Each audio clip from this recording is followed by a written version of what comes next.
Out of all the reasons in the world, and I've read your book, you have the 10, all these keys to success, etc. What would you say is the number one reason why people fail? Not necessarily why they make it, the complete opposite. Right, lack of brains, lack of effort.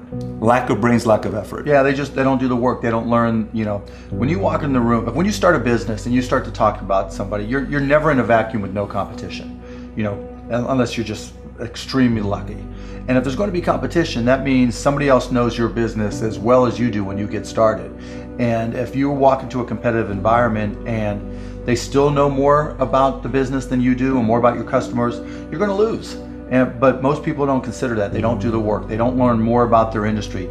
They don't know even about their business. And so you've got to put in the effort to know more about your industry than anybody else. And that's the brains part, and that's the effort part as well.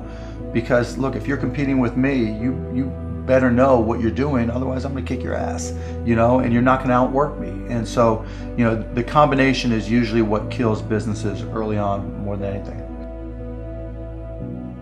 Alluding to it earlier about entrepreneurs being born or built, and I think I knew I was wired to be excited about business.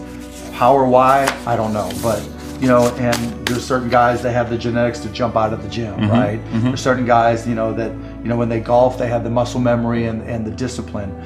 Dirk Nowitzki may not be the most talented guy in the NBA, but his discipline and his focus to do what's necessary to be successful, he's willing to do, and combine it with being 7 feet tall and being skilled, it makes him an amazing basketball player. So it's understanding what your skill set is, finding the right place to use those skills, and then going for it.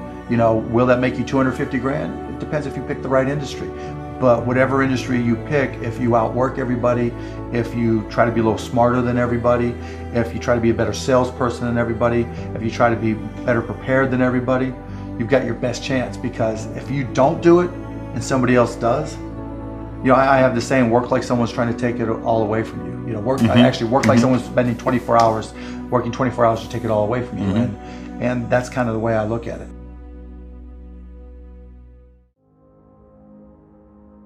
I started my first business when I was 12. I was buying and selling baseball cards, buying and selling stamps, anything I could do to make money, I was hustling and trying to do. So I was into business, but I not so much where it was all my friends were into it with me, so they wouldn't know. Baseball cards. Yeah, baseball cards, you name it. I grew up in Pittsburgh, and so I would, probably even less than 12 years old, I would go out and buy a bunch of baseball cards that I collected, and I would say, okay, you're guaranteed to have a Pittsburgh Pirate in this package, and I would charge 3 times as much, and I'd set up on this park bench down in the park down in Scott Township where I grew up, and I'd have these little sales, and it was great. I made money, and it was, and I learned as much about business when I was 9, 10, and 12 as I learned any other time. Let's transition to a different subject with college. You went to IU, right? Now you got a lot of people that say, forget about school, drop out of school. They're idiots. So you think they're idiots. Tell me why. If you're going to have and run a business, if you don't understand accounting, you're already behind the 8 ball. Can't you hire a guy that knows how to run accounting? But then they still have to communicate to you.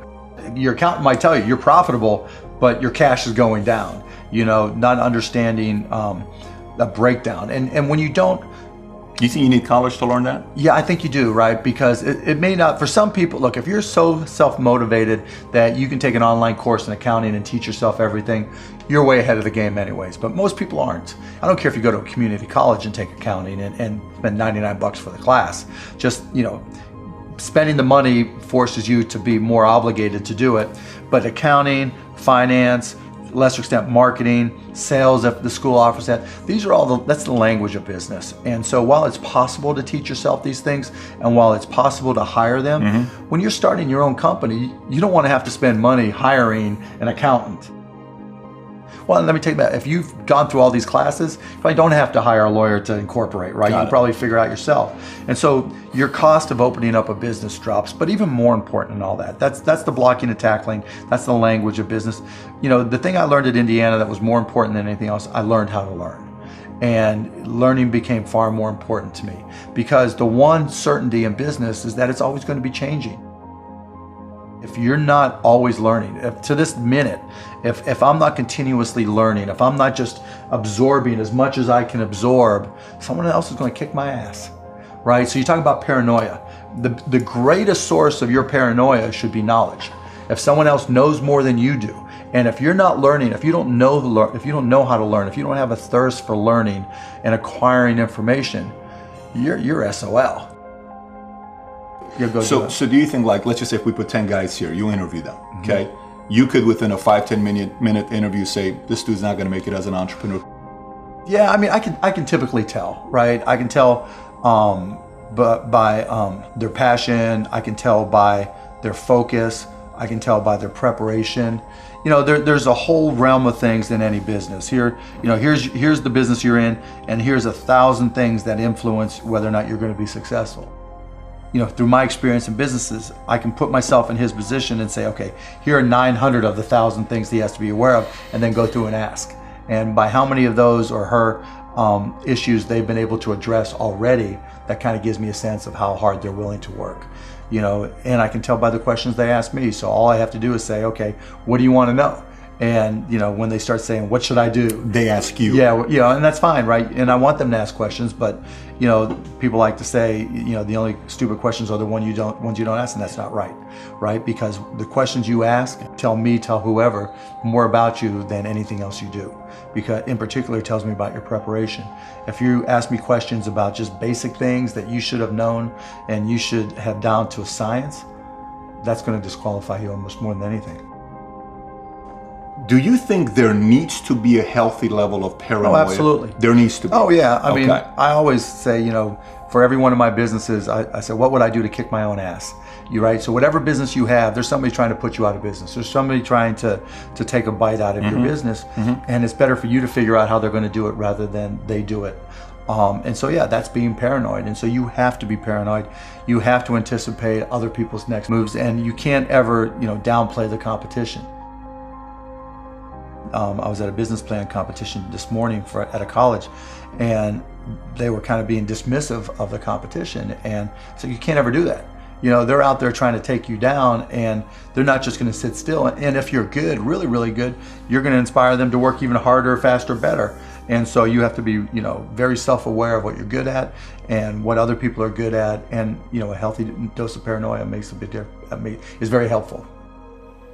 How does one entrepreneur increase the speed in areas that they can increase? There's certain things you can't control. Speed in what way? Speed of growing your business. All right. So how fast can I grow it? Yeah, I mean, it just depends. You've got to know your own skill set, right? And you've got to know how that fits within your company's life cycle. You know, some companies are slow grind. And you just have to understand that, and you've just got to bide your time until it starts to click, and then grow with it quickly. You know, if you're trying to release a product that needs to be ubiquitous, you've got to go as fast as you can, and then, you know, release a product, like a launch. Yeah, and you know, there's a lot of people who will say, you know, perfection is the enemy of profitability, right? And that doesn't mean you have to wait till it's a perfect product. It really just depends on what the product is. It, you know, a barbershop, right? Is it an app? Is it a service? Is it a product? But, you know, the key is looking for the low-hanging fruit. What customers are willing to write you a check or commit to it?